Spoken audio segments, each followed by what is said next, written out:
Anger explodes against the judge who said a drunk can consent to sex. Officials fear a vigilante backlash. WikiLeaks appears to lay bare the shocking cyber reach of the CIA. They could turn your phone into a listening device. Plus, 3 tax judges under investigation after CBC News raises questions.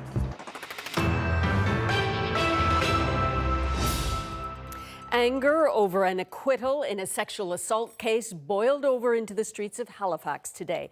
Hundreds gathered to express their contempt for something the judge said in his decision.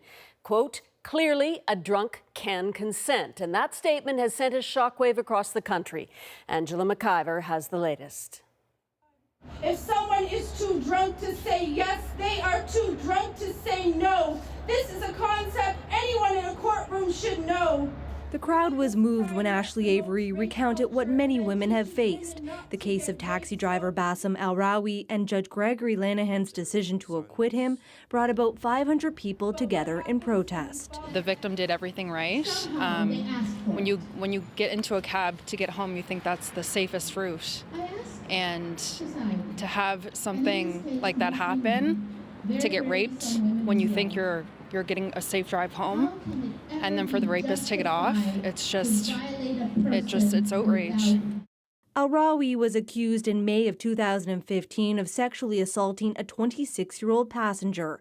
Halifax police had been in the area when they noticed his cab was parked. When officers got closer, they saw the man in the back seat of his cab with panties in his hand.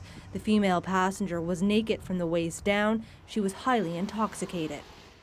In his decision last week, Judge Gregory Lanahan said the Crown did not prove the case beyond a reasonable doubt. Then he went even further to say clearly a drunk can consent.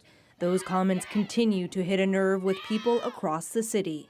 It's very blatant that consent could not have been given. I did a little bit of research, as I'm sure a lot of people here did, to find out how consent is defined in Canada, and if one is inebriated or incapacitated in any way, consent cannot be given. No means no! This outrage has prompted police to express concern about both the judge and Al-Rawi's safety. We appreciate that folks are upset, they're frustrated. We certainly wouldn't encourage any vigilantism. We don't condone it either.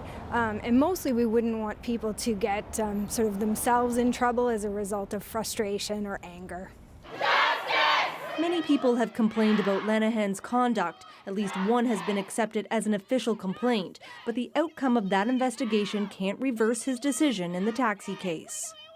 The Crown also announced today it is appealing the ruling. The prosecution service cites several grounds where it believes Judge Lanahan erred in the law, including what the Crown believes was speculation on the issue of consent.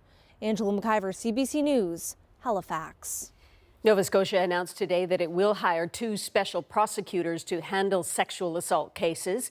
And Halifax is also now looking at better ways to regulate taxi licenses. The city unanimously passed a motion today making safety a priority and ensuring that drivers are more carefully scrutinized.